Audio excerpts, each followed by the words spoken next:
That's right, everyone. Today's the day we finally have the 79 Pontiac Firebird Trans Am. Bringing our local mechanic and Firebird expert, we have Alan here with us. Howdy doody. Hello, sir. Right, so Alan, talk us through how you got this car. What was the buying process? So basically, I wanted a project car. Right. And so I was in school one day, surfing Craigslist, and this car came up in northern Pennsylvania. And so I came home and I asked my father, can I go and look at this car? And to my amazement, he said yes. So we went up there, we looked at the car, I put down like $500, and the guy was like, come up next weekend and come grab it. So I went up there with a buddy of mine, we hauled it back here with a truck, and at the time when I bought it, it leaked coolant everywhere, there were no brakes, it ran on 7 cylinders, and yeah, the guy had stolen a bunch of parts off of it. Right, it used to have air conditioning, right? Yes, that's correct. We used to have air conditioning. Right, so what engine do we have in it? Alright, so it's got a 301 Pontiac V8, making a whopping 155 horsepower. Excellent. 245 pound-feet of torque. It's got a 4-speed manual and a Pontiac 10-bolt rear axle. Alright, cool. So obviously everyone knows the Firebird. It's a very famous car. American icon. Right, in fact everyone we talk to has owned one in some time at the car show. So Alan, why don't you show us the amazing process of opening the hood on this car? Basically a piece of, like, I would almost call it barbed wire that hangs down from the hood latch. You basically just got to shove your hand up under the front bumper, pull down, push down, pull again, and then it releases the hood latch. To reveal our mighty 301. So the cool thing about this engine that not a lot of people know is this is one of the last engines designed and built by Pontiac and not General Motors. It was a lightweight engine. It was about 200 pounds lighter than a small block Chevy, which made it a big deal because that's a lot of weight off of the front end of the car. One of the ways they did that was thin bore castings for the cylinders. There were only 2 counterweights on the crankshaft for allow you to spool the engine up really quickly when you're trying to rev it out. And I mean, it had Siamese intake ports, which was new for the time, better airflow into the intake manifold. It had a quadrajet carburetor, which was kind of your American standard of the day. And it was advertised at 20 miles per gallon, so it was kind of a performance bargain at the time. Right. Even though this is the base engine, right? You have pretty much every other option on this car. Right. The base engine was actually the 305 Chevrolet. Okay. But for the Trans Am, this was the base engine. Gotcha. So in the Trans Am, there were one of 3 engines that you could get. You could get the Pontiac 301, you could get a 403 cubic inch Oldsmobile V8, or you could get the W72 Pontiac 400, which only came with a 4-speed manual. Right. Cool. So some of the work you're doing in this car, this was sitting outside for how many years? Like the last inspection sticker on it was 1999. Okay, cool. So as old as me. It sat for about 20 years until I picked it up. It had been owned by 3 different people, and they both wanted to fix it up and restore it, never got around to it. The previous owner was using it as a parts car, so he stole my AC compressor, he stole fan shroud, he stole seatbelt clips, he stole some wiring off of it. He stole the inserts for the front grille, headlights. So all the hard stuff to find is missing. All the hard stuff to find was missing. I got this for my 21st birthday, this front bumper. Right. And a lot of the stuff I've just saved up and bought myself. Fan shroud is still a work in progress. That's why zip tie is holding the radio. Those are professional. Professional grade zip ties. Yes, definitely. All right. We walk around the side of the car here. Some more shots. These are classic Pontiac wheels here, right? Snowflake wheels. Snowflake wheels. Yeah. I think they're 15 by 7s. Right now I've got them in Cooper Cobra Radial GTs in 225, 75, 15. White letter is great. Yeah, of course, white letter.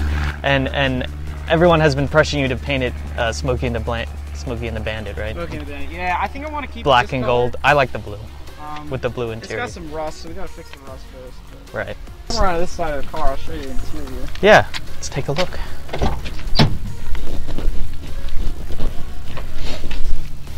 Obviously, this is the 70s, so it's blue. Everything is blue. Yeah. That includes like the frame rails, the wheel wells, literally everything on the car is blue. These are actually Recaro racing seats. Recaro was kind of a new company at the time, and these were like sort of a big deal. Push. The roof used to have shag carpet. Oh yes, that was disgusting. It was disgusting. It was moldy, and I hit my head on it every time the car hit a bump. Another thing that not a lot of people know is Pontiac outsourced where they made the body of the car. So this car is actually made by Fisher. Oh. Fisher made the body of the car. Yeah, that's cool. Pontiac designed it, Fisher made it. This particular car was built in Ohio. Oh, neat.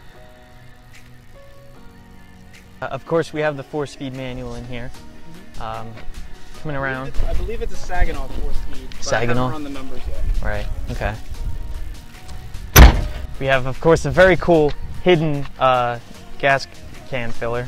Not a lot of people know that the gas can is actually right above the license. Yeah, no, every time we take it to the gas station, you gotta explain where it is.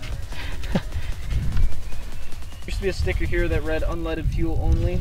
That was kind of a big deal because late 70s it was new for you to have to run on unleaded fuel. Leaded fuel was a thing until about the early 70s when they started to cut that off because of the fuel crisis. Right. So for a car to run on unleaded fuel, it was kind of lame. Oh my gosh, it's got to run an 87 octane now. That's so stupid. But compression ratios dropped, so you didn't really need the leaded fuel anymore. Oh, cool. Quad exhaust pipes in the back. Most of the exhaust comes out of there. No, they're really cool looking though. It's a neat car. Still here, the Trans Am stickers, the Firebird, as well as on the hood. And you're looking to get those painted on, right? At some point? At some point. Yeah. For now, it just kind of looks cool though. My lovely girlfriend Jace, hi baby. She does painting and stuff, so she wants to at some point Shout out. Paint that up for me. Right. Yeah. Yep, Awesome so the car's got 96,000 and change on it. I don't know if the odometer's turned over, so it could be 196,000, it could be 96,000. Right now, like the next couple of things that I want to do is I want to get the floors fixed. Oh yes. Should we show them the floors? I don't know. Yeah, go ahead. You'll see. My finger right. Hello. I want to get that fixed. I also have I think that's priority 1 right plans for I have plans for a larger engine. Oh yes. We will be covering all updates. 400 cubic inches is my goal. It depends on the budget. If you want to give me money, feel free, and I will make that happen. Give me money. Don't give him money. Give me money. No, I need to buy a Fiera. Yeah, so I think we covered most things. You've replaced all the fuel lines. We have the new roll bar in the back, right? And yeah, we have a new anti-sway bar in the back. Sway bar. I did the spark plug wires and spark plugs myself. Did you paint the valve covers? I did, but Yeah. the paint's already coming off. Still looks cool. So I rebuilt the entire brake system myself, so that's a booster and line. I remember all of that. You had to use a syringe, right? Yeah. To bleed it, right? Yeah, so the proportioning valve got stuck on the booster, so we had to get creative. Yeah. How we were going to deal with that. It's a good little engine, you know. Lots of torque. They look at it and they're like, oh my gosh, 155 horsepower, this thing must be so slow, but it makes 245 pound-feet of torque, so it's got a good long first gear, and I mean, for 1979, this was what you were looking at as far as like top American performance. Right. You got one of these with, you know, the 400 and the 4-speed, you were right up there with the Corvette as the fastest on the road. So, yeah. You know, 0 to 60 in 10.5 seconds was actually fast in 1979. So that's around what this did. Quarter mile time is escaping me right now, but it was somewhere, I want to say, in the high 16s, low 17s. Something like that. And one of your plans is to run it, right, before you get a new engine in it? Before I put a new engine in it, I would like to take it down to Adco Dragway. Adco Dragway rocks. And run it down there. If the motor blows up, it blows up. It's whatever. Right, we got another one. Hopefully we'll catch it on camera. So. Yeah. Look forward to that. Well, let's take it for a drive then. Yeah, so we're gonna go over the starting procedure. It is a 1979. It is a manual, so it's a little different from a normal car. The other thing is, this vehicle does not have a parking brake. So if you're on a hill and you're trying to start this car, it's not fun. We're gonna put the key in our elderly 1979 style ignition. Flip the key on. I'm gonna pump the gas pedal about 3 times just to get fuel into the carburetor. Put on brake, clutch in, make sure it's out of gear, and we'll see if it fires up.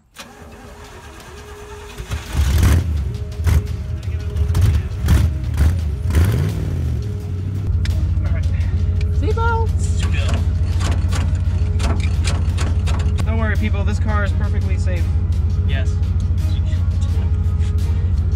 Join us in these seats of the Trans Am, doing a K-turn. K-turn. So another cool option this car has is it has a WS6 performance package. So in 1979, this was the first year Pontiac unveiled four-wheel disc brakes. It also had a stiffer rear sway bar and stiffer spring rate. So it has a placard on the dash that says radial tuned suspension. Makes me feel very special. Which, yeah, that's basically what the WS6 package is. So first impressions driving the Trans Am. The clutch is it's different.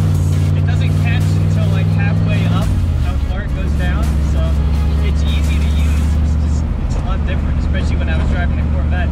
That is a very tight clutch. You got to be careful how you let it up. Yeah, if you take a look at the way these two cars are designed, this is much more designed for luxury and comfort. You're going to go on a long drive in this car in 1979, whereas the Corvette was more of a Sunday cruiser. Right. So they give you a little bit of a softer clutch, you get longer gears, and a little bit more of a comfy interior. Of course, this is made late 70s instead of 60s. Yeah, it's really two different eras of modern American or old-time American performance. Right. And if you haven't watched my Corvette video, make sure to go check that out. I'm sure we'll have a link in the description. It's very loud. You know, a lot louder than the Corvette. What? Yeah. But it's great because you rev it to like 2,000 RPM and it sounds like you're at red light. The Pontiac engineers who designed this engine, they wanted it to be able to rev up very quickly, like I was saying earlier. Right. The only problem with doing that is they took counterweights out of the crankshaft. So that means at high speeds, there's more vibration in the crankcase. So this engine doesn't rev well past about 4.5 grand. So you got to be careful if you're really ringing it out. That you know, it might not return with many happy noises. Yes. Yeah. And of course, we lost a lot of our sound canceling with the shag carpet. Yeah. But it's well worth it. And the lack of floor. And the lack of floor might have something to do with it. And for those who are wondering, I have not attempted a Fred Flintstone stop yet, but we might make another video on that. No, yeah, our speedometer is pretty accurate. It gives you a general idea of the speed you're going. It fluctuates about 10 miles per hour, depending on how fast you're actually going. We're up to the same road I was in the Corvette. We're not going to push it again, but you know, we'll test out the handling, see how that radial tuned suspension is. The backfires are great. I don't know if they'll pick up on camera, but off gas you get tons of backfires. And the handle's great, even though it's a pretty big car and you've got a big hood on it. It's not out of control or anything. And of course, there's plenty of torque. Great for drifting. Yes, there may be an occasional tire rub, but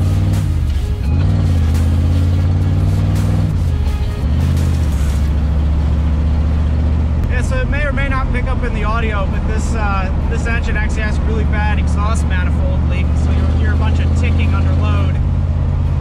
That's basically just the result of, you know, hot air pulses escaping from the exhaust manifold.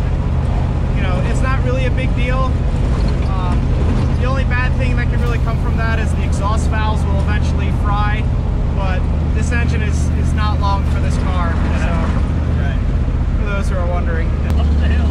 And I mentioned in the Corvette, which also had a long hood, that it wasn't obtrusive. This one isn't that obtrusive either, but you can see a lot more than you can see in the Corvette. It's probably longer. We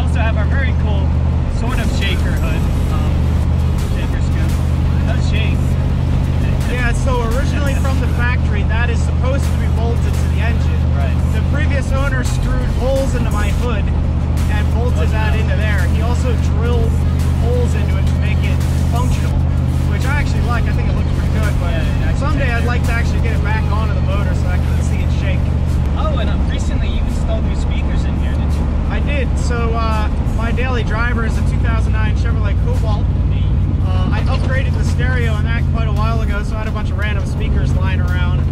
So I wired those up into this thing with an old Sony radio that was already in here, and yeah, the radio works. So good entertainment. You don't really need it.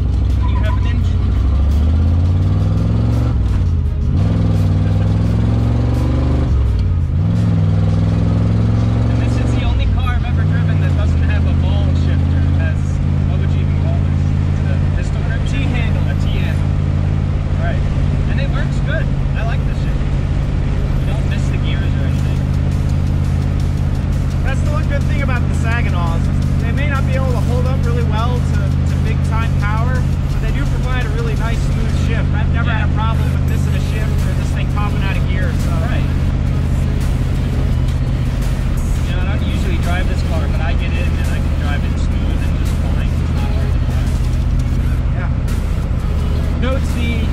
Smell?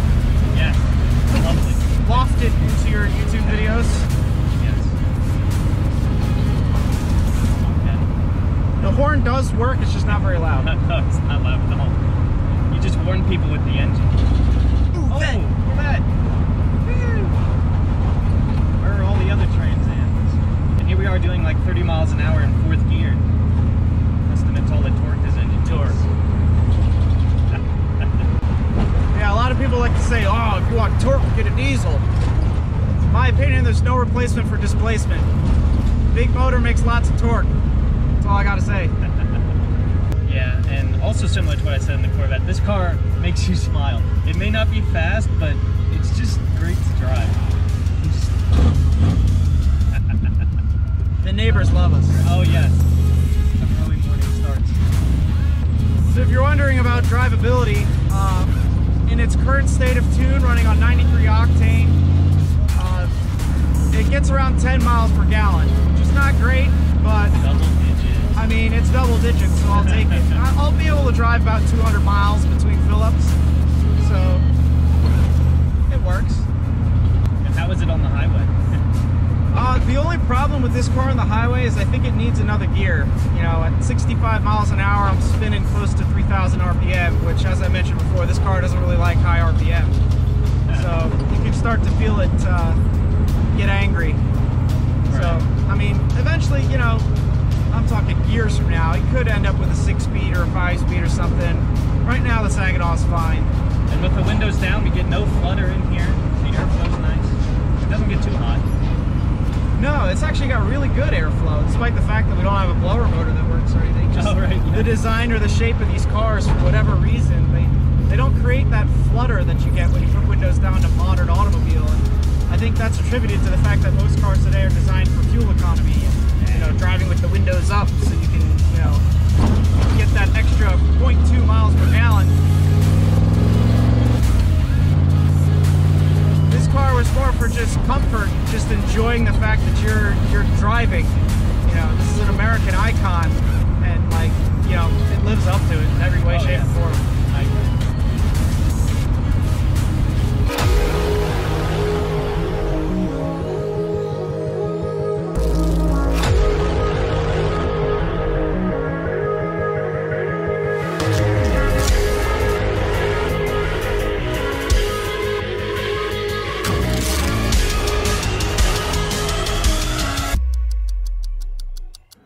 Right, that's wrapping up this video, guys. A cool overlook of the Trans Am, one of our cooler cars. We'll be sure to keep you guys updated as Alan does more upgrades with it in the following years.